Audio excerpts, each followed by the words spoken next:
Muy bien.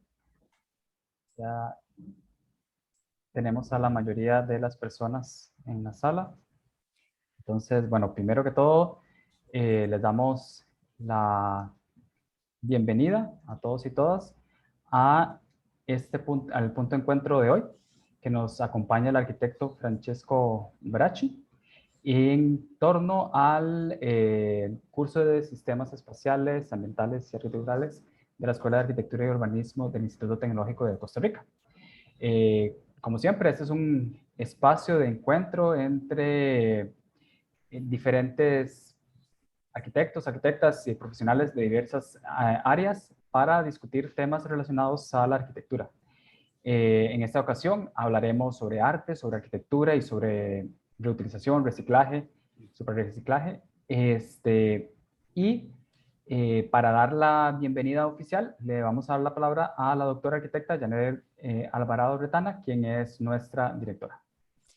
Bueno, buenas tardes, la más cordial bienvenida a este nuevo punto de encuentro que tiene como fin la educación continua, en especial en el curso de Sistemas Espaciales y Ambientales, la doctora Andrea Ávila es la docente del curso. Muchas gracias, Andrea, por traernos este punto de encuentro. A José Pablo, igual las gracias por la organización de punto de encuentro. En especial quiero darle la bienvenida y agradecerle al arquitecto Francesco Bracci su participación y importante su participación en este tema, y también porque ustedes reúne el arte y la arquitectura en entornos físicos y de geografía humana. Esto es muy importante como fin último de la arquitectura, que es una ciencia social. Entonces, muchas gracias por su participación y bueno, a todos y a todas, pues nuevamente la bienvenida. Muchas gracias, doña Janet. A continuación le doy la palabra a la doctora arquitecta Andrea Ávila para que nos contextualice la invitación al arquitecto Francesco Bracci, tanto al curso como a puntos de encuentro.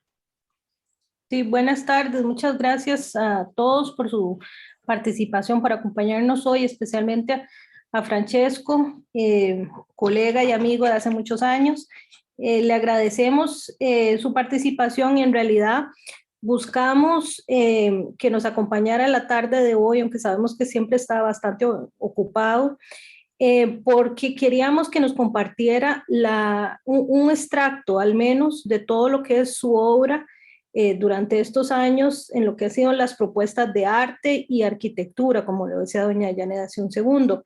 Francesco es de los pocos arquitectos nacionales que logran materializar las propuestas teóricas en esta línea de reciclaje, de reutilización, que realmente ha buscado cómo llevar más allá el tema de la sostenibilidad a la práctica. Entonces, para los temas que desarrollamos en el curso de Sistemas Espaciales y Ambientales, especialmente para todos los estudiantes, es muy importante tener un referente no solamente internacional, como lo hemos venido viendo a través del curso, sino ver un referente nacional, que es de las cosas más importantes, e impulsarlos para hacer propuestas en esa línea y ojalá llevarlas a construir o a materializar. Así que muchísimas gracias, Francesco. Adelante. Bien, muchas gracias. Les voy a presentar ahora. Bueno, muchas gracias por la invitación. Muy contento. Perdón, perdón, es que creo por los tiempos de la señal. Y nada más para presentarles así rápidamente al arquitecto Francesco Bracci, ¿verdad? Él es pues, arquitecto, es artista, ha participado en múltiples festivales como el FIA 2006, 2008, 2010, el FNA 2011, Baluarte en sus diferentes ediciones del 2006 al 2012, Festival de Verano en el Parque Nacional. Y sé que hemos sido testigos de su obra al frente del Museo de Arte Contemporáneo, en diferentes exposiciones. Y nada, bienvenido Francesco, y ahora sí, todo suyo es el espacio. Okay. Bueno, muchísimas gracias por la invitación, muy contento de compartir este rato con ustedes. Bueno, voy a presentarles la obra de forma cronológica, un poco para descubrir los enlaces entre un proyecto y otro. ¿verdad? Que yo creo que es importante cómo se van acumulando, digamos, esas historias, ¿verdad? Que lo llevan a uno por un camino, por un sendero. Entonces, voy a compartir pantalla para poder pasarles una presentación. Vamos a ver.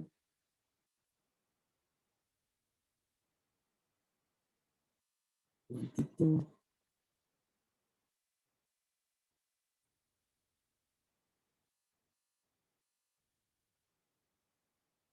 Ok, se ve la presentación, ¿verdad? En la pantalla. Listo, se ve.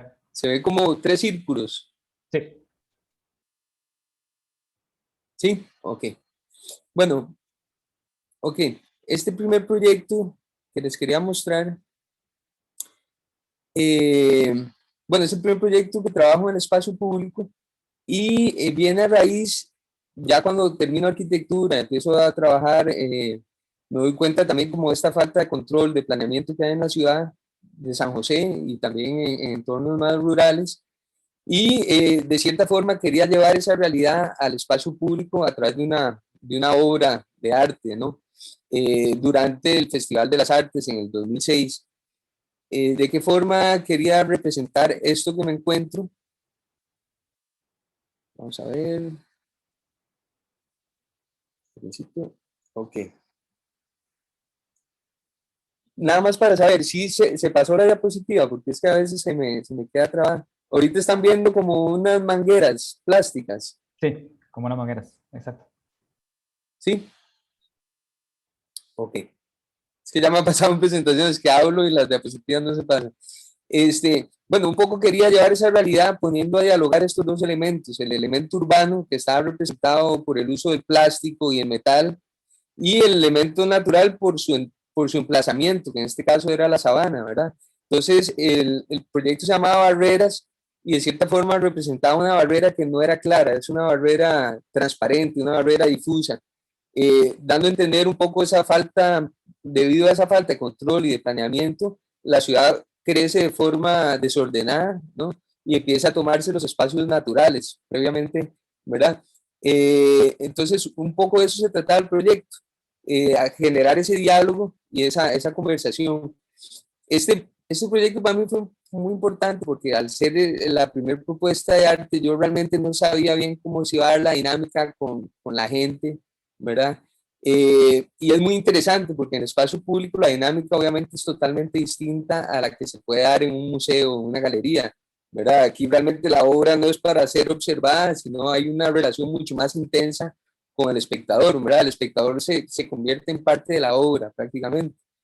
Eh, entonces, digamos, entender esa dinámica para mí fue súper interesante, pero tal vez el aprendizaje más importante que tuve yo en este primer proyecto fue que todo el material que yo utilicé ahí, que fueron compradas en ferretería, este fue un proyecto temporal, nada más estuvo 2 semanas en el espacio y después de eso se convirtió al fin de cuentas en basura, ¿verdad? Entonces para mí fue como un impacto realmente darme cuenta que de toda la propuesta un poco iba en contradicción, ¿verdad? A lo que yo quería proponer. Entonces, a partir de esta primera obra, totalmente cambio el enfoque de los siguientes proyectos. Entonces, 2 años después, me invitan otra vez a participar en el FIA y en esta ocasión quise como darle vuelta al esquema y no pensar en una propuesta y después ver con qué material realizarla, sino que el material en sí mismo fuera el punto de partida de la obra. Entonces busco este material que era muy problemático en el entorno, porque a diferencia de la lata de aluminio o incluso la botella plástica, no tiene un valor comercial realmente, entonces no había mucho interés en recolectarlo. Y el 99% terminaba botándose, terminaba en los ríos, en los mares. Entonces, que empiezo a generar una red social, ¿verdad? Utilizando los medios de comunicación para generar estos grupos, tanto de montaje, de ensamblaje, como grupos que se hacían cargo de hacer una recolección del plástico de Six-Pack. Entonces, esto se recolectó en las fiestas como Palmares, Zapote. Empezamos, la gente mandaba pacas así en encomienda, en buses, desde la zona sur, desde Guanacaste. Probablemente es el proyecto más colectivo que he trabajado, ¿verdad? Participaron como 800 personas a lo largo del proceso, en todas las etapas, en la etapa de recolección, en la etapa de ensamblaje, nos prestaron diferentes espacios, ¿verdad? Eso se trabajó en universidades, en parques, en plazas, en escuelas, incluso nos lo llevamos a la playa en Semana Santa y la gente pasaba por ahí y participaba. Entonces, bueno, esta red social iba construyendo a la vez una red física, ¿verdad? Que iba creciendo con el tiempo. También el proyecto fue largo, también es el proyecto probablemente más extenso que he hecho. Fueron como 8 meses de recolección, de ensamblaje, y la idea era tener esta malla lista para el FIA, ¿verdad? Para la época del FIA ya teníamos que tener toda la malla construida, que se iba tejiendo, de cierta forma se iba tejiendo a lo largo de ese tiempo. Este fue el último día en donde yo ocupaba tomar todas estas piezas que se habían armado independientemente y hacer una gran malla con eso. Entonces me prestaron una escuela que quedaba cerca de mi casa y todos los chicos participaron en la construcción, logrando armar de verdad todas las piezas sueltas, hacer una gran malla con eso. Entonces, acá están las imágenes de ese día. Ese mismo día en la noche, primero en la mañana estuvimos ahí y en la noche nos prestaron un gimnasio. Entonces fui con varios amigos, con 3 o 4 amigos a este espacio y hicimos un periodo de revisión de la malla, que realmente la malla estuviera bien ensamblada por todas partes, porque al día siguiente la íbamos a colocar en la sabana. Entonces un poco la idea de este proyecto es que, a pesar de que un plástico de six-pack puede pasar desapercibido en la calle, la idea era que la gente tuviera que enfrentarse a un poco esa realidad que puede pasar desapercibida, ¿verdad? Entonces, el proyecto se llamaba Marea Plástica. Y la idea fue colocarlo entre los árboles de la sabana. Este es el día de montaje. Nos prestaron unos andamios y hicimos una gran bola con esa malla que teníamos ahí. La subimos un montacargas arriba de los andamios y ahí empezamos a tensarla hacia los árboles. Entonces, era bastante impresionante pasar por esa marea de plástico, ¿verdad? O sea, realmente la escala humana, que tenía creo que tenía como 20 por 20 metros, una cosa así. Entonces, realmente la escala humana era muy pequeña en comparación a esa gran ola o marea plástica. Con este proyecto también yo no quería que me sucediera lo mismo que con el proyecto anterior. Entonces, todo ese plástico que utilicé, luego del desmontaje, se desmonta la obra y con ese lo utilizo para hacer madera plástica, porque yo en ese momento estaba construyendo mi casa, que es esa que está ahí, y entonces todo, las paredes, el piso, todo está hecho con plástico de esa misma obra, ¿verdad? La mandamos a procesar. Y con ese plástico se usan 2 plásticos distintos. Ese es de baja densidad, ¿verdad? Que es el plástico suave, que es como flexible. Y está el plástico de alta densidad, que es como de estañones y esto. Entonces mezclan los 2 plásticos y hacen esta regla que la hacían unos colombianos aquí en el país. Entonces, para mí fue muy interesante ese proceso de cómo una obra puede mutar, ¿verdad? Entonces pasa de ser una obra de arte en espacio público a hacer una obra arquitectónica, ¿verdad? Entonces, después de ese proyecto, siempre trato de buscar esa opción, que la obra siempre pueda mutar y cambiar de función. Ese espacio también fue como mi taller, digamos, no solo era mi casa, sino que ahí empiezo como a conocer más sobre materiales, recibo materiales ahí y empiezo a experimentar. Entonces, yo empecé, digamos, haciendo un proyecto cada 2 años, y una vez que ya tengo casa laboratorio, a veces en un año hacía 3 o 4, o sea, realmente se multiplicó por la posibilidad de experimentar, o sea, tener un lugar donde uno podía experimentar con los materiales. Entonces, por ejemplo, esto fue un taller que se hizo en la sabana también, buscándole las cualidades a la botella plástica, ¿verdad? cuáles eran, estructuralmente hablando, cuáles eran sus fortalezas y cuáles eran sus debilidades, ¿verdad? Entonces, por ejemplo, la botella tiene mucha movilidad en una de las partes, ¿verdad? Que le permite a uno generar estructuras curvas, ¿verdad? Más orgánicas, pero en el otro sentido es muy maleable la botella. Entonces, un poco de eso se trataba el taller. Fue un taller corto con estudiantes de colegio. Eh, Otra cosa que me interesó en ese taller era aprovechar el entorno, digamos, que el entorno, poder encontrarle cuáles son las cualidades del entorno que uno puede sacar a favor para el proyecto. Entonces, por ejemplo, yo no quería tener una estructura adicional que no fuera la botella plástica, o sea, no quería meterle una estructura metálica para lograr esa curvatura, ¿verdad?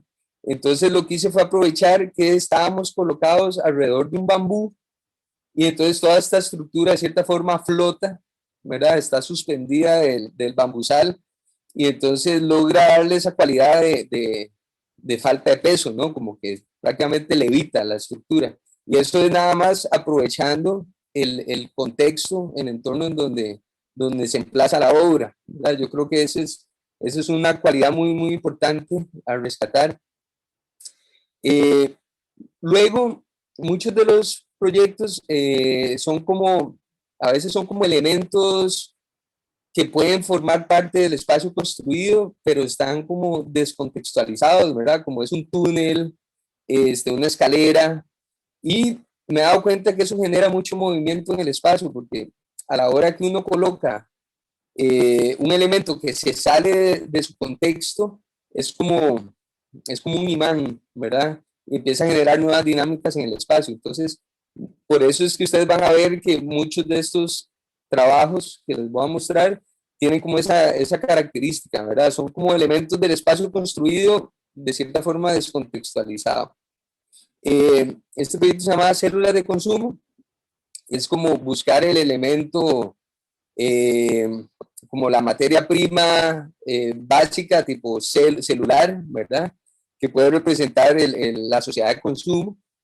En este caso la tapita, y entonces se generan varios talleres. Aquí lo interesante es que muchas veces trabajo con voluntariado, pero también en este caso que había un poco presupuesto, había algo de presupuesto, también podía contratar a gente, por ejemplo, gente de la Carpio empezó a sumarse al proyecto, entonces un miembro de una familia trabajaba con nosotros y después el vecino se daba cuenta, entonces el vecino quería participar y se podían ganar una plata también en el proceso, entonces podíamos generar, casi todos estos son como sistemas constructivos también, que tienen la cualidad de que se pueden multiplicar, ¿verdad? Entonces, de cierta forma es como una piel, ¿verdad? Que va creciendo. También me gusta que sea un crecimiento orgánico, de cierta manera, ¿verdad? Yo todos estos proyectos los visualizo como, de cierta forma, sistemas, a pesar de que la materia prima no es viva, pero tienen esa cualidad de multiplicación, ¿verdad? Que uno lo podría comparar con algún organismo. También tienen esqueleto y tienen piel, ¿verdad? Entonces, un poco por ahí va esa relación que hay.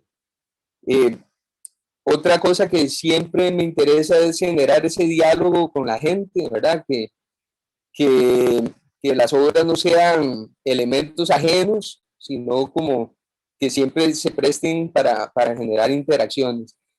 Incluso en este proyecto invité a otros amigos que hacen proyecciones y entonces usaron este túnel como un elemento en donde podían jugar con la luz, cambiaba cuando la gente entraba, se activaba un sensor y generaban diferentes, o sea, el proyecto siempre iba mutando de función y de forma.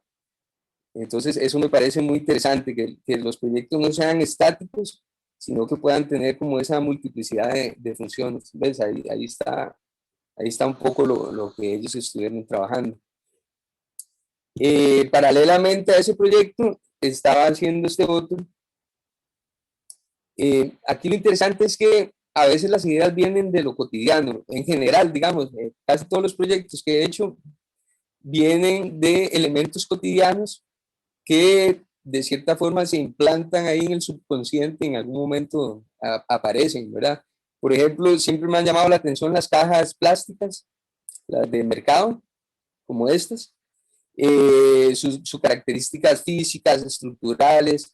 Entonces, quise generar este proyecto que era un módulo compuesto de cajas, pero en el proceso me di cuenta que, por ejemplo, las cajas de mercado, esas cajas funcionan por muchos años, ¿verdad? La gente les da vuelta y vuelta y vuelta y difícilmente se desechan. Mientras que la cervecería desechaba como 1000 cajas a la semana, una cosa así, ¿verdad? Una loquera. Entonces, de repente ya tenía una materia prima con qué trabajar, ¿verdad? Empecé a ir a la cervecería como cada 15 días y ellos me donaron las cajas. Me dijeron, bueno, estas ya salen del mercado a veces simplemente por el color. Ya el color amarillo ya ahorita no lo vamos a usar, pero son cajas que están en perfecto estado en la mayoría de los casos. A veces las celdas internas podrían estar como rotas, pero estructuralmente estaban súper bien. Entonces empecé a acumular las cajas, ahí las empecé a hacer en grupos, ¿verdad? Para llevarlas al espacio, porque este proyecto estuvo colocado en la antigua Habana, y este sí fue un proyecto muy arquitectónico, estructural, ¿verdad? Prácticamente tenía un planito para poder seguir, porque a pesar de que la mayoría de los proyectos no tengo como un esquema de color, en este sí quería jugar un poco con eso, ¿verdad? Ver cuántas cajas rojas conseguí, cuántas amarillas y empezar a jugar como con una especie de Lego, ¿verdad? En el espacio. Entonces, ese fue el proceso constructivo, ya todo iba prearmado desde casa laboratorio. Está un poquito lento mi internet, pero sí, sí se están viendo las imágenes, ¿verdad? Sí, sí, sí, sí, ven. Está un poquito pegado. Sí, vamos a ver. Okay. Entonces, este proyecto igual, un poco la idea era como generar una plataforma, ¿verdad? Lo que me interesaba en este proyecto era tener una plataforma que pudiera utilizarse para cualquier cosa, ¿verdad? La gente a veces nada más iba a sentarse, a fumarse un cigarro, como también llegaron grupos a tocar ahí, también se usó como una plataforma para hacer videomapping. Entonces, un poco lo rico de trabajar en el espacio público es que se abre un montón de posibilidades, ¿verdad? Para muchos tipos de dinámicas que se dan ahí, que a veces uno no las tiene pensadas, pero que sí suceden, ¿verdad? Los niños lo usaban para escalar, ¿verdad? Entonces, tiene esa multiplicidad de funciones que yo creo que es lo que más me interesa. Igual ahí estaba tratando de investigar hasta dónde podía llegar yo con el material, ¿verdad? Porque el material tiene mucha resistencia a nivel vertical, ¿verdad? Pero como viga sí se deflecta. Entonces, por eso estuve como investigando con algunos voladizos y viendo a ver hasta dónde se podía llegar con el material. Entonces, a nivel vertical no necesitaba meterle refuerzos, pero ya en las partes que son viga, como esta de atrás o este voladizo, sí tenía que utilizar algunas estructuras internas, tratando de que no se vieran, pero un poco viendo a ver hasta dónde se podía llegar, ¿no? Entonces sí tiene ciertos elementos estructurales internos también en las patas para que no se fuera a volcar. Que es otra cosa que es a veces complicado en estos proyectos, es que no se puede hacer una cimentación, ¿verdad? Porque son proyectos en su mayoría temporales, no son proyectos que se hacen para que queden permanentemente.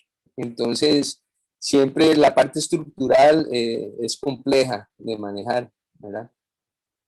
Ven, ahí está el túnel de tapas y este otro proyecto estaban en paralelo, digamos, durante un baluarte que hacían ahí en la antigua Habana.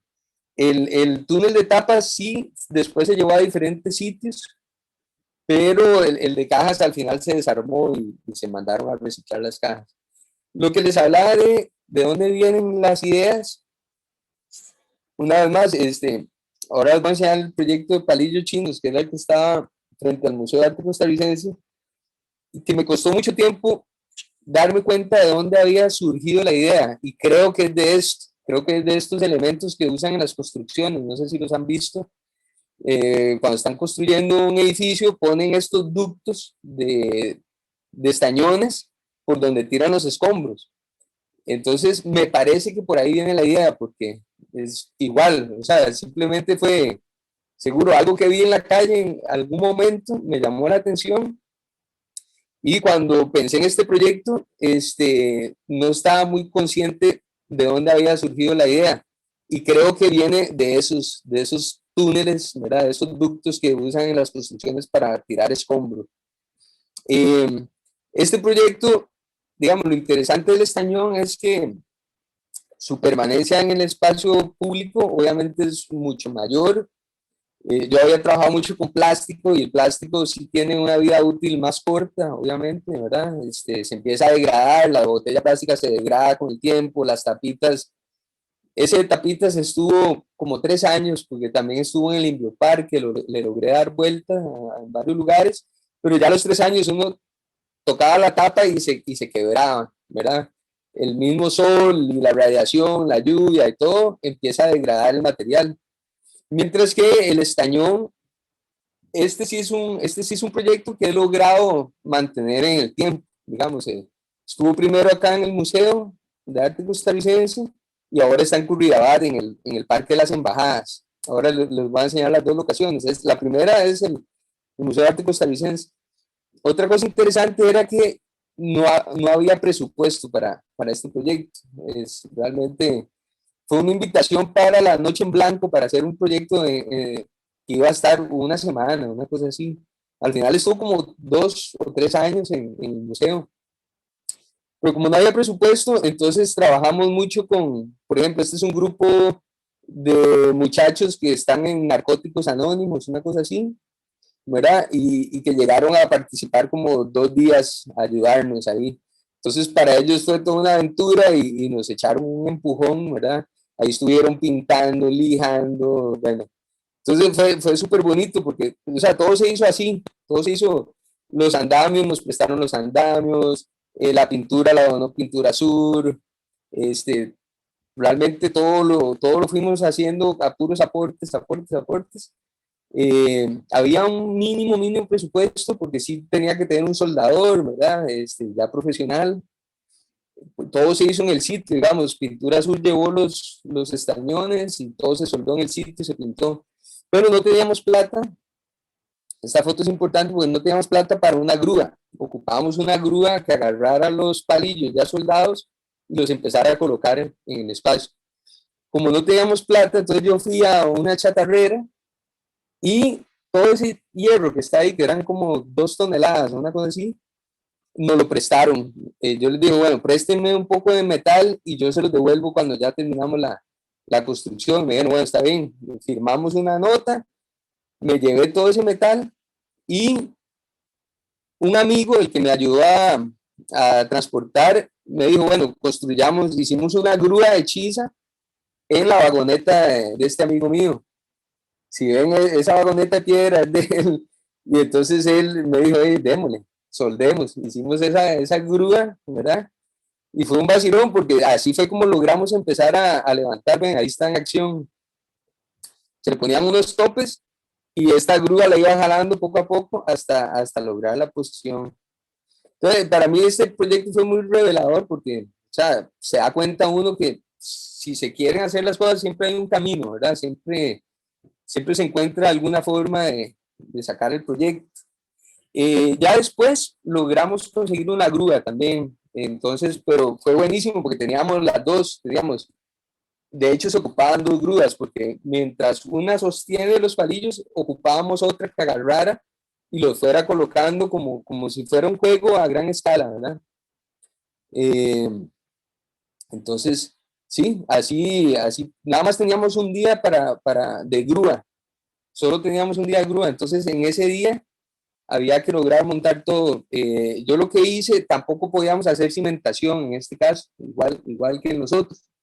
Entonces lo que hice fue hacer esa maqueta a escala con barritas de silicón, y buscar la posición en donde las barras de silicón se mantuvieran por sí solas, que no hubiera que pegarlas a la base. Entonces, para buscar cuál era la mejor forma de colocar esos palillos y que se mantuvieran. Pero así una vez que eso se hizo prácticamente en el día antes, cuando ya iba a estar la grúa ahí, empezamos a medir, ¿verdad? Ya con esa maqueta podíamos medir a escala, ok, este palo pongámoslo a 10 metros, este otro a 5, y al final lo que hice fue hacer como trípodes, ¿verdad? Se hacen unas cruces, primero hacía unas cruces y le ponía otro palo ahí, entonces a pesar de que se ve inestable, ¿verdad? Digamos, la sensación cuando uno pasa ahí es como que se iba a caer eso encima, ¿verdad? Pero realmente era muy estable porque son como patas, son como trípodes. Lo único que pudimos poner en el piso fueron unos pines para que no tendiera a resbalarse, ¿verdad? Que no se fuera a resbalar los palillos. Y esa era la única base que tenían. Nada más estaban amarrados entre ellos. Entonces ahí ya estaba la otra grúa. Entonces, sí, fue un proceso súper interesante, la verdad. Y lo bonito de este proyecto es que es un proyecto que sí puede quedar permanente en el espacio. O sea, lo único que hay que darle es un poquito de mantenimiento con el tiempo, por la lluvia, por el smog. Obviamente aquí está en una zona de alto tránsito, entonces ya como a los 2 años empiezan a deteriorar un poco el color, ¿verdad? Pero es cuestión como de darle un poquito de mantenimiento, pero sí, el material es muy apto para poder trabajarlo en el espacio público. Y después, este proyecto, sí, llegó un momento que ya tuvimos que desarmarlo, ¿verdad? Porque hasta lo chocaron ahí, porque en ese espacio es donde parquean, cuando hay exposiciones en el museo, la gente y los camiones parquean ahí mismo. Entonces un día yo llegué y había un palillo que estaba todo golpeado, porque algún camión echó para atrás y lo pegó. Entonces, de milagro no se vino eso como en dominó, ¿verdad? Yo siempre tenía un poco de miedo que algo así pudiera pasar. Entonces ya después logramos un contacto con la municipalidad de Curriabat y es que estaba súper lento esto. O sea, bueno, logramos un contacto con la muni de Curriabat y nos lo llevamos a otro espacio, que también esa fue la primera vez, bueno, no, mentira, porque con el túnel de Tapa sí lo había logrado rotar. Pero entonces la posición, este es el otro espacio en Curriabat, entonces el juego era totalmente diferente aquí, porque aquí había que jugar con los árboles, ¿verdad? La posición de los palillos cambió totalmente, ¿verdad? Realmente fue otra cosa. Era decir, ok, tenemos otro espacio, otro contexto diferente, ¿cómo vamos a jugar con los palillos en esta ocasión para que juegue con la dinámica del lugar? Entonces, eso es como lo rico de este proyecto, es que se puede acomodar de múltiples maneras, ¿verdad? O sea, realmente se pueden jugar con las condiciones del espacio. Entonces, bueno, ese está todavía ahí. Ese ya tiene que, no sé, como 3 años o algo así de estar en Curriabat, en el Parque de las Embajadas. Santo que. Ok. Este otro proyecto, bueno, es el único proyecto que he hecho fuera del país. Encontré una bienal de arte en espacio público que hacen en Suecia.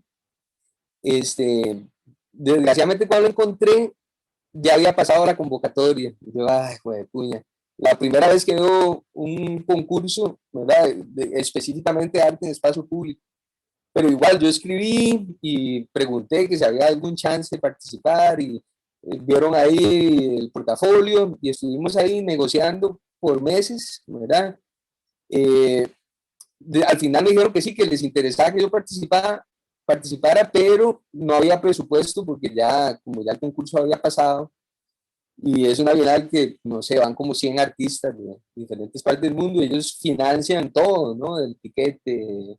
Entonces ya yo entré fuera de concurso, pero ya empezamos a negociar, me dijeron, bueno, hágame una propuesta para ese espacio, el que les mostré ahora, que es ahí el castillo, que está en el puro corazón de la ciudad.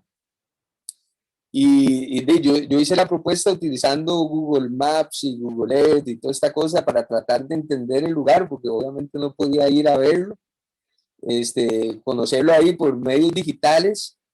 Entonces les gustó mucho la propuesta también porque busqué un material que fuera fácil de encontrar en cualquier parte del mundo, ¿verdad? Como una caja de cerveza. Y entonces ahí empezamos a negociar.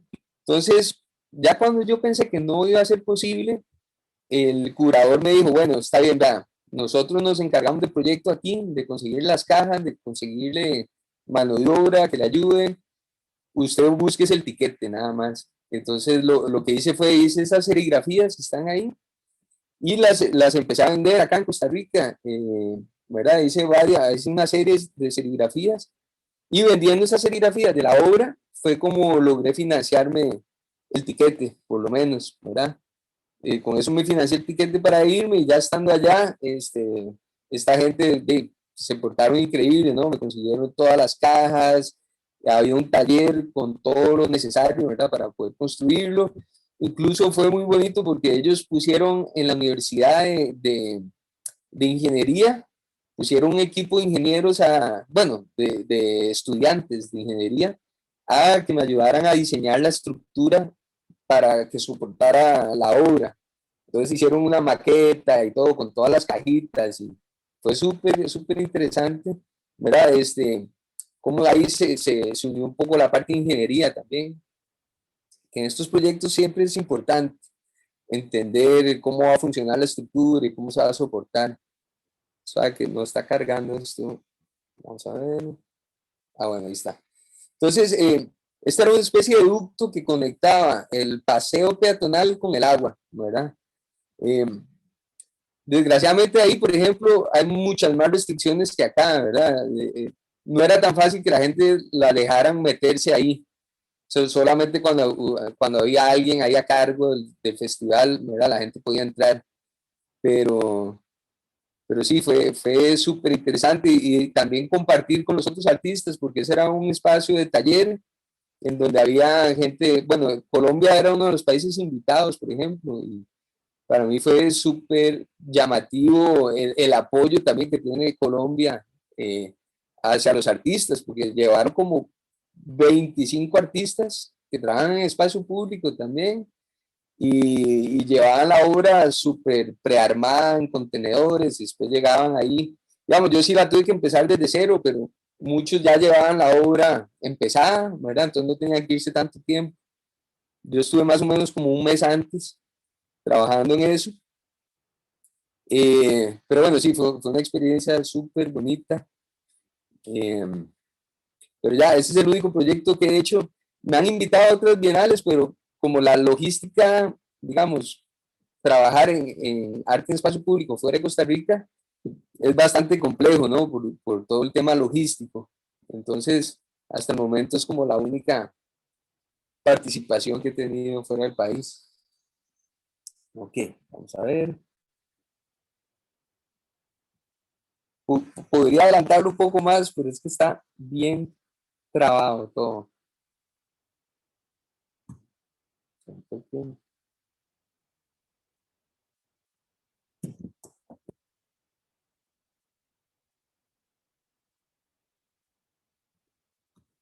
Voy un poquito más rápido, porque si no ahí me quedo. Este fue un proyecto para la Bienal Centroamericana de Arte. Se llamaba Vibrósfera y, digamos, aquí lo que me interesaba en este proyecto era jugar con los elementos climáticos, digamos.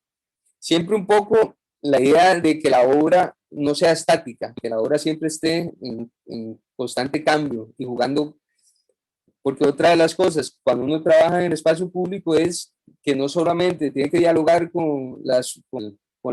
dialogar con los elementos climáticos, el sol, la lluvia, el viento. Entonces, Vibrósfera, un poco la idea de este proyecto era que estaba en constante movimiento con el viento, ¿verdad? Era como una especie de diente león en gran escala, hecho de latas de pintura, que recibía el viento y jugaba con ese elemento.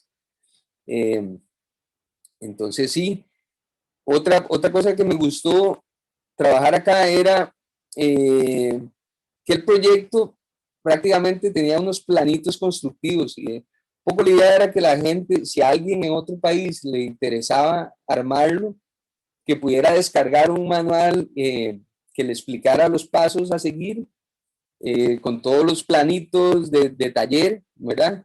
Y que eventualmente esto se pudiera construir en base a un plano, que fuera gratuito y que fuera descargable en internet. Entonces, esa fue otra de las cosas que estuve como explorando en este caso.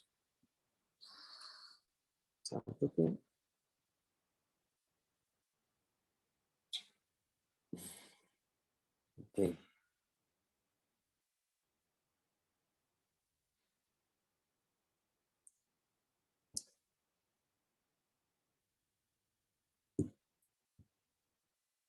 Bueno,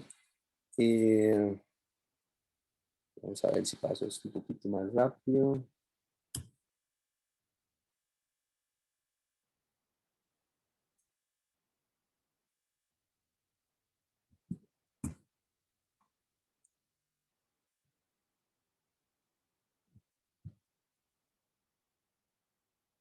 Van a disculpar, es que está muy... Bueno, este es un poco como los esquemas de montaje, ¿verdad? Que les estaba comentando.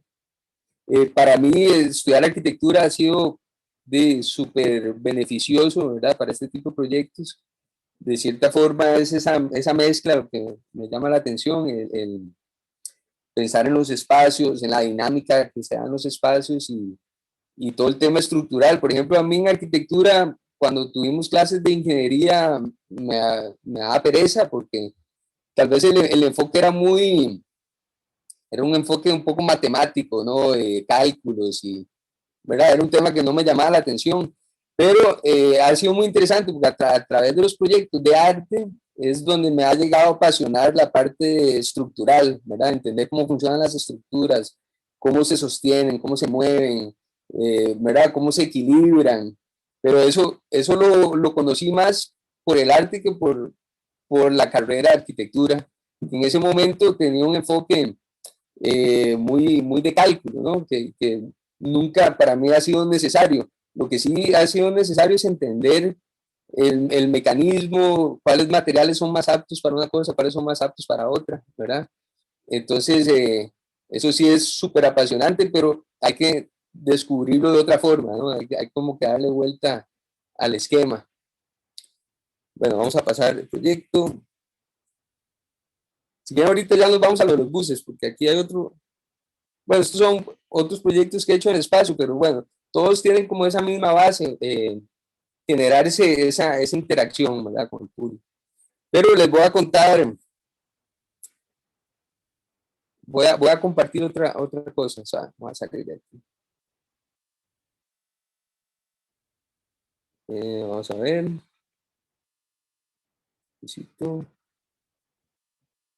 lo voy a enseñar desde Facebook. Lo que me gusta de Facebook, que ahora estaba revisando, es que como lo tengo a nivel cronológico, me ayuda a mí a entender cómo fue que empezamos el proceso, ¿verdad? Y mostrarles a ustedes de dónde nace la idea, ¿sabes? Para ver.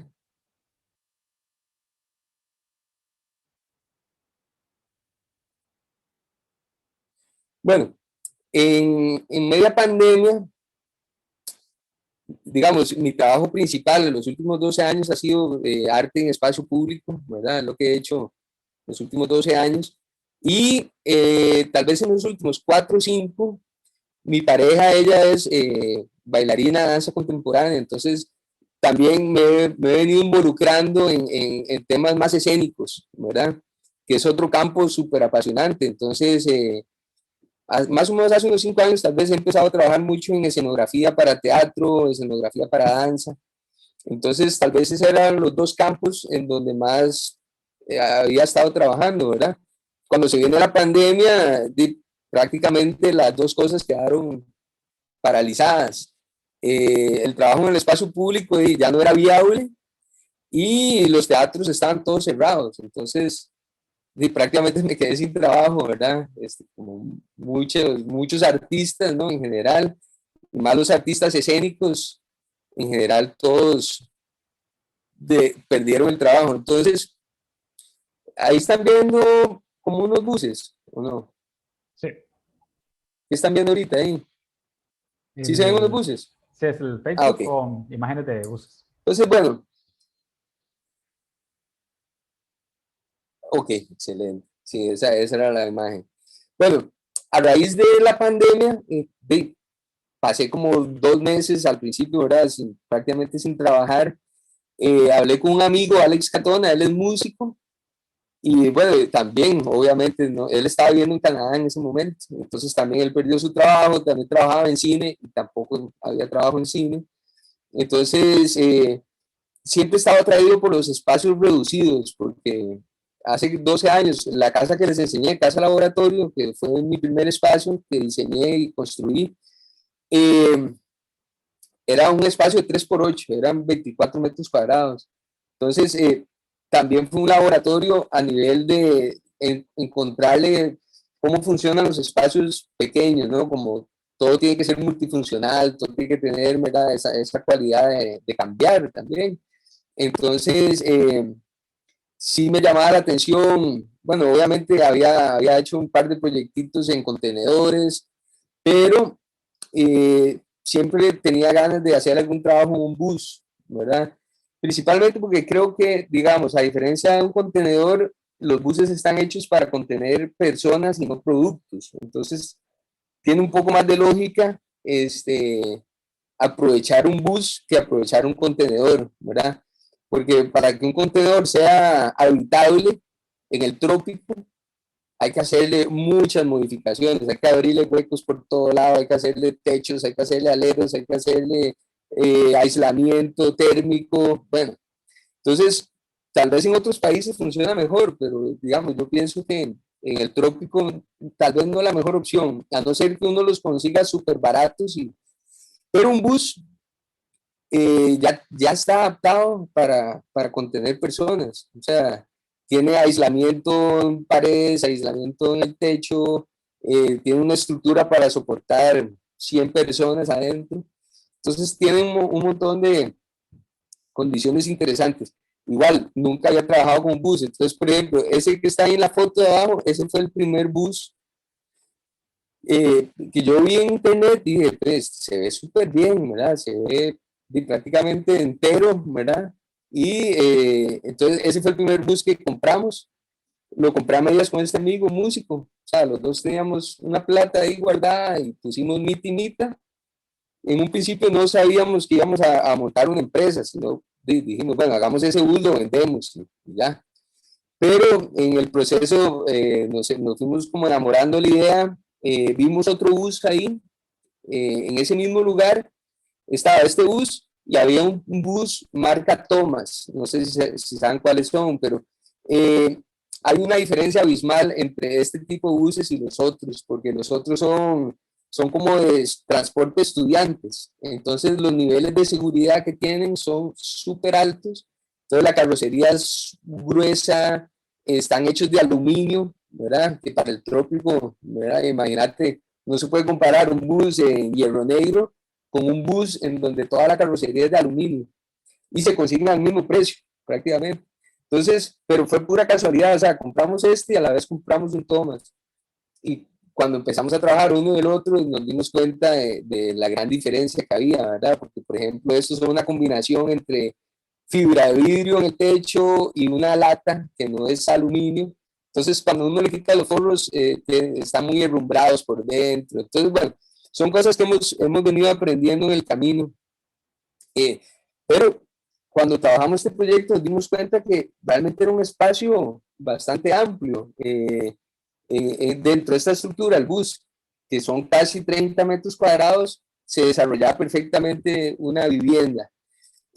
Algunos elementos que sí tomé en cuenta, vamos a ver si puedo abrir esta imagen.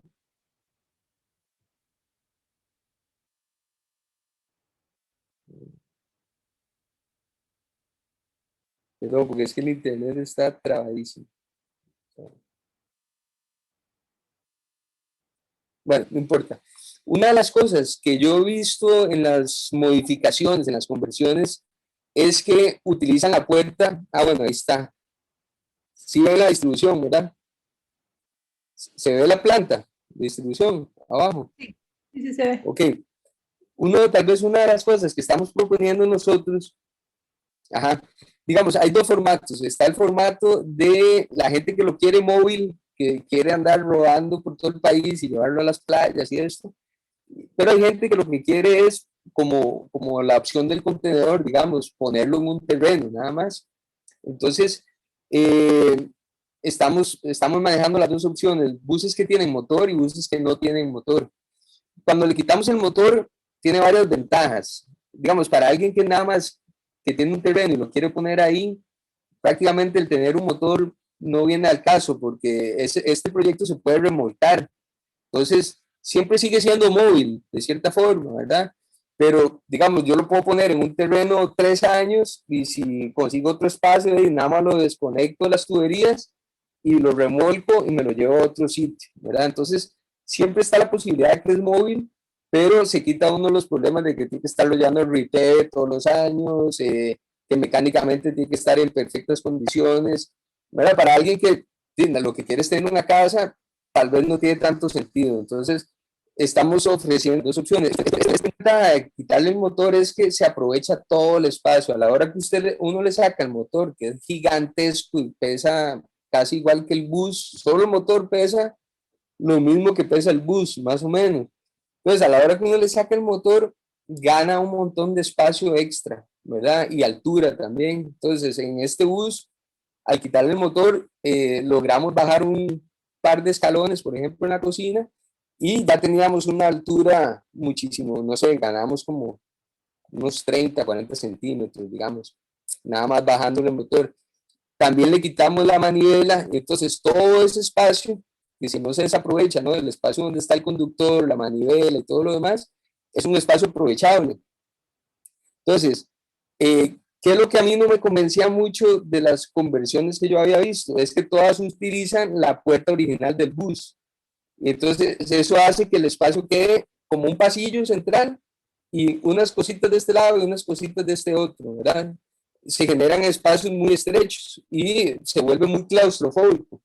La propuesta nuestra era entrar por el centro, el bus, de forma que no se pierde espacio en pasillos, sino que uno tiene a los costados del bus, a los extremos del bus, puede desarrollar un cuarto completo, digamos, con una cama king size y toda la cosa, y del otro lado la cocina, ¿verdad? Con todos los elementos y la conexión con una terraza central que lo abre el espacio hacia afuera, ¿verdad? Está esa conexión interno-externo, porque si no, un bus puede sentirse uno un poco enlatado, ¿verdad? Mientras que solamente al abrir el espacio central y conectarlo con el espacio exterior, cambia totalmente esa dinámica.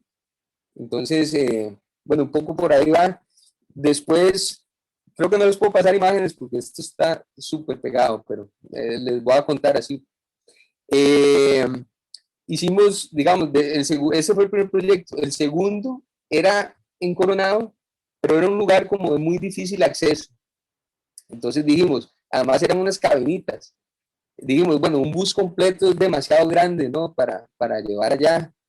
Y se nos ocurrió la idea de que por qué no lo partíamos a la mitad. Entonces hicimos eso, agarramos un bus, lo cortamos en dos, o sea, le pasamos metado, lo partimos en dos y generamos dos espacios con ese bus. Entonces, lo único que tiene es uno de los ejes, el de atrás o el de adelante, y en el terreno se coloca con una columna.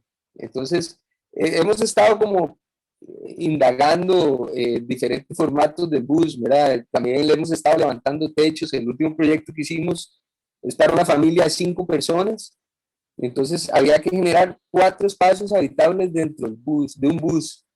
Entonces lo que hicimos fue que cortamos el techo, trajimos una grúa, lo levantamos 1 metro el techo y logramos hacer unos mezanines para que cada chico tuviera su espacio independiente. Entonces, ¿verdad? Son súper retadores los proyectos, pero es un interesante. Y ahorita estamos haciendo el primer bus móvil, que toda la estructura, digamos, las tuberías, todo es diferente, tiene que tener sus propios tanques. Entonces es muy entretenido, la verdad, porque todos los días es algo diferente, pero bueno, ahí los invito a que se den una vueltita ahí por Micromacro en Facebook, si quieren conocer más del proyecto. Y nada, muchas gracias. No sé si tienen alguna pregunta. Sí, y vamos a dar espacio a las preguntas por parte de los estudiantes. Sí. Yo creo que pueden, bueno, José Pablo es el que sabe la logística. Yo no sé. Vamos a darle la palabra a Juan Salas, que levantó la mano. Vamos a ver. Ok, creo que listo. Listo, Juan Diego. Ok, ahora sí. Es que me volvió a meter. Bueno, mucho gusto, Francesco. Muchas gracias, primero que todo, por la charla. Ya había tenido varias charlas de ustedes. De hecho, en el primer taller vertical que tuve, que fue también en la Sabana, lo había conocido. Mi duda es acerca, bueno, de hecho, de este mismo tema de micro-macro. Yo lo estuve viendo, de hecho, durante el proceso, cuando usted lo anunció la primera vez, entonces fue bastante tuanis como ir viendo cómo iba desarrollándose el proyecto y cómo iba cambiando también. Esta idea de que los buses se separaran también me parece bastante interesante. Pero sí tengo una duda, digamos, con la parte de seguridad y tal vez con las mismas normativas de espacios para las personas, o si hay, digamos, otro tipo de restricciones que se dan a la hora de generar este tipo de espacios que son como muy diferentes a una casa convencional con, con la parte de las municipalidades, así, o sea, ¿hay algún tipo de restricciones que han tenido que pasar ahí? O la idea siempre ha sido como adaptarse a lo que hay y igual generar como nuevas ideas para las personas.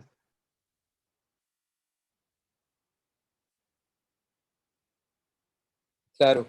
Bueno, siempre hay un tema, ¿no? A nivel de municipal.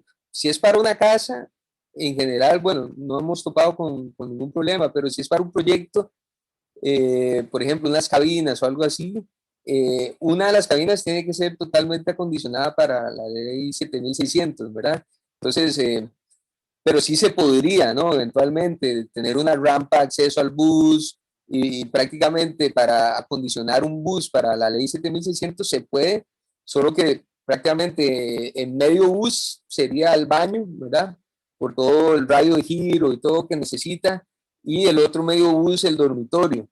Eh, lo sé porque lo hemos hablado para el proyecto Coronado, que se está viendo también esa posibilidad de poder acondicionar un bus para la ley 7600.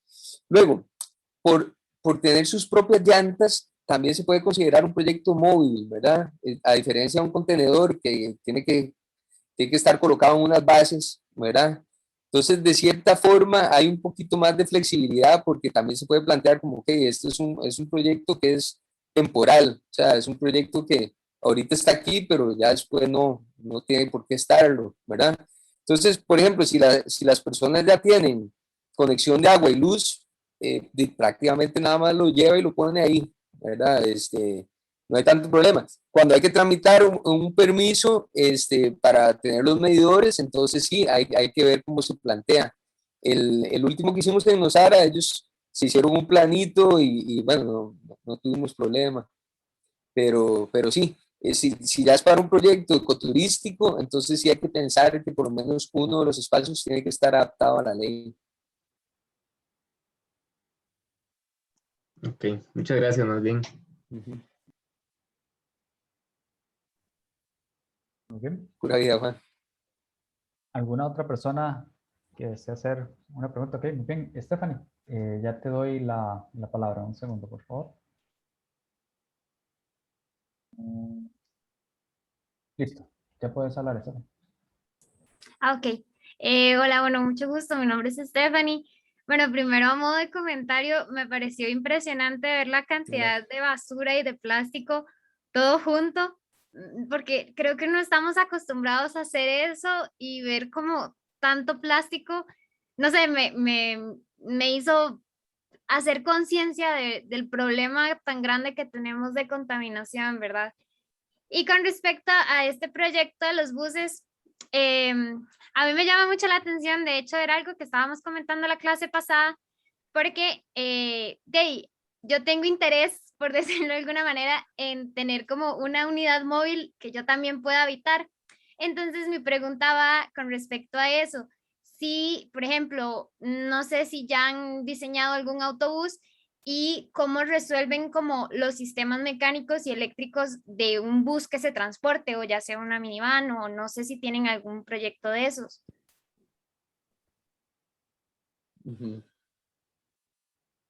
Sí, mucho gusto, Estefan. Sí, ahorita justamente estamos haciendo el primero, que es móvil. Es una familia de 3, digamos, la pareja, tienen un chico de 8 o 9 años, y ellos ya vivían en un bus antes, como en Puerto Jiménez, en esa zona de por allá.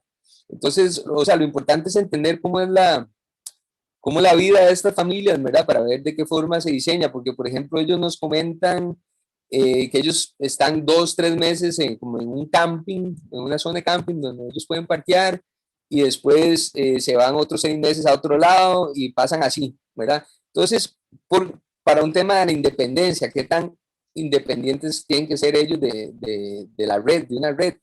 Dicen que, digamos, a donde ellos parquean siempre, usualmente tienen la posibilidad de conectarse. Entonces, lo que estamos haciendo en este caso, los tanques sí, vienen los tanques incorporados, digamos, hay 3 tanques, el tanque de agua potable, que lo estamos haciendo en acero inoxidable, ¿verdad? Ahí estábamos viendo varias opciones, si valía la pena fabricarlos acá o traerlos. Al final tomamos la decisión de hacerlo en acero inoxidable por un tema que no libera ningún tóxico, ¿verdad? Porque un tanque en fibra de vidrio con el tiempo puede empezar a degradarse, ¿verdad? Entonces, para lo que es agua potable, idealmente un tanque en acero inoxidable. Entonces, bueno, ya como estábamos haciendo eso en acero inoxidable, hicimos el de aguas grises y el de aguas negras también en acero inoxidable. Entonces, tiene un sistema de una bomba, ¿verdad? Para llevar el agua. Y, por ejemplo, toda la tubería que estamos usando no es la tubería de PVC. Hay un sistema que se llama PEX, que es como una especie de Lego, ¿verdad? Los codos y las uniones tienen como un empaque. Entonces, eso es otro tipo de sistema para evitar que haya, o sea, que se pueda reventar algún tubo de camino o algo así. Entonces, digamos, todos los sistemas, tanto de aguas como eléctrico, tiene que ser tubería flexible, ¿verdad? Tratar de evitar al máximo tuberías rígidas. Otra cosa que tratamos de hacer es que la tubería vaya, ojalá, dentro de las paredes, para, en la medida de lo posible, que no pase mucha tubería por abajo del chasis. Mientras que los buses estáticos no tenemos ningún problema de que las tuberías pasen por abajo, ¿verdad? En este caso, prácticamente los forros de pared tienen como media pulgada apenas para que pasen los tubos de agua y los tubos eléctricos. Entonces, un poco va por ahí. Bueno, a nivel de energía, entonces ellos tienen la posibilidad de llegar y conectarse a un Tomita 110 y tener la corriente del bus. Obviamente, en una segunda etapa ellos quieren incorporarle unos paneles solares y todo, pero bueno, bien o mal, son sistemas un poco caros todavía en el país, más que todo las baterías, ¿verdad? Los paneles no son tan caros, pero las baterías sí, porque hay restricciones para meterlas al país. Entonces, el sistema puede andar en unos $7,000, digamos, ponerlo a funcionar. Entonces, bueno, ellos lo tienen como una segunda fase, pero ya todo el bus tiene las previstas para poder incorporarlo. Lo otro que hicimos es que, por ejemplo, el aire acondicionado es 220 y ellos se conectan a un toma 110. Entonces, tenemos un convertidor de 110 a 220 para que todo el bus pueda trabajar a 110. Las plantillas eléctricas son de inducción y son 110 también. Y así, ¿verdad? La refri, por ejemplo, tiene un convertidor de 12 voltios, o sea, se conecta a la batería del bus y entonces nunca tienen que apagar la refrigeradora. Digamos, ellos andan en camino y la refri va a estar funcionando porque tienen un convertidor de 12 voltios a 110. Entonces, bueno, son todas esas cosas las que hemos venido aprendiendo en este proyecto, pero sí, es súper viable, totalmente. Por ejemplo, ahora andaban Estados trayendo un inodoro, porque aquí no se consigue, un inodoro de baja descarga, porque si no el tanque, el tanque de aguas negras se llenaría súper rápido, ¿verdad? Y ese es un tema, cómo se descarga. Entonces también trajimos un tanque con ruedas. Entonces el bus ya viene con el tanque de agua negra y el tanque de aguas grises incorporado al bus, pero hay un tanque extra que yo me acabo de traer que tiene ruedas. Entonces uno descarga el tanque de aguas negras y va a ver si lo puede botar en un séptico, bueno, incluso un inodoro, ¿verdad? O algo así, pero tiene esa posibilidad para que sea más versátil. Exactamente, más o menos, esos son como los sistemas. Bueno, este también tiene como una terraza plegada en el lateral del bus, entonces tenemos que usar materiales muy livianos. Ese lo hicimos todo en aluminio. Mira, a diferencia de los estáticos que usamos madera, esta de este tiene que ser sumamente liviano. También tiene un toldo plegado en el lateral y todo tiene que ser muy, primero liviano, y no se puede salir mucho del bus por un tema también del RITEV, de los permisos. Entonces sí, es completamente otro mundo, ¿verdad? Diseñar uno estático a diseñar uno móvil.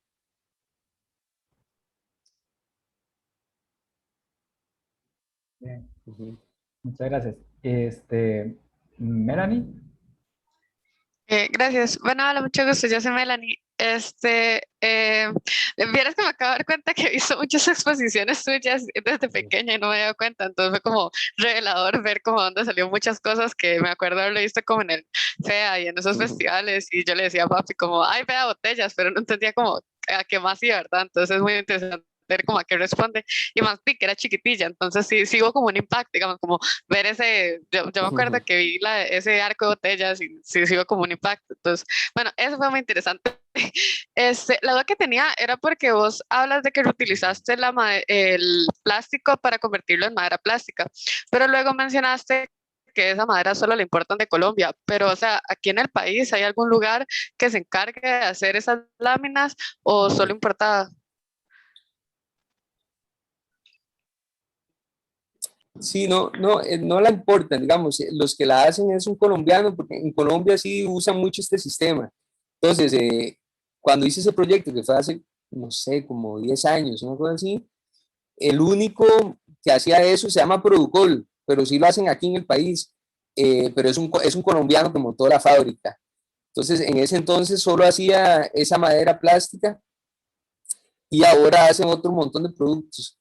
Vale la pena que se den una vuelta, se llama Producol, porque también hace paneles con diferentes residuos de empresas, ¿verdad? Entonces la empresa les lleva los residuos y ellos procesan y hacen paneles de cualquier grosor. Entonces no solamente tienen las reglas de esa madera plástica, sino tienen otro tipo de productos. Pero sí, ellos fueron los que innovaron. Yo creo que ahora traen como madera plástica, más o menos como con ese concepto, pero que produzcan aquí en el país, creo que solo ellos. Sí, sí. Pero si pueden darse la vueltita, es súper interesante lo que hacen, la verdad. Digamos, ese producto lo usan mucho en parques nacionales para hacer senderos, mesas de picnic, toda esa vaina. Porque a pesar de que no es barato porque es un poco artesanal el sistema, ¿verdad? Nunca se va a podrir, no se le pega ninguna plaga, ¿verdad? Puede estar a la intemperie toda la vida y nunca le va a pasar nada. Entonces es una buena forma de tener un producto en base a desecho. Buenísimo. De hecho, aquí, dijo André, yo ya estamos tomando nota para este proveedor y contactarlo. Chicos, chicas, ¿alguna consulta más Claro. que tengan? Si no, Andrea, ¿vos tenés alguna consulta que hacerle a Francesco? Yo sé que lo conoces de años, pero si alguna pregunta relacionada con el tema que le pueda servir a los chicos y chicas. No, en realidad, pues agradecerle la presentación. Quería cerrar con algunas de las ideas principales.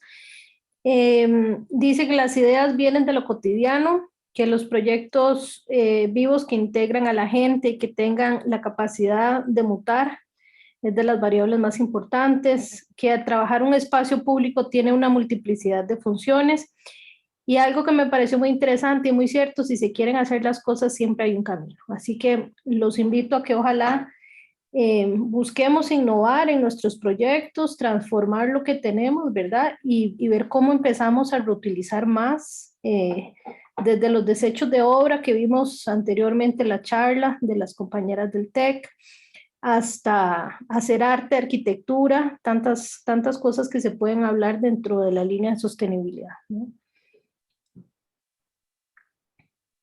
Sí, y de mi parte, agradecerte muchísimo, Francesco, porque no solo es el tema, a ver, muchos de las y los arquitectos nos come esa espírita del arte, ¿verdad? Y vos has sido uno de los que ha producido, y esa vinculación entre arte, arquitectura y entre responsabilidad de lo que estás haciendo, de verdad, se agradece mucho, y principalmente porque es un ejemplo a seguir, no solamente de las personas que se están formando, sino ya de muchos profesionales que estamos en el ambiente y tomamos nota para mejorar nuestra producción. Y muchísimas gracias, de verdad.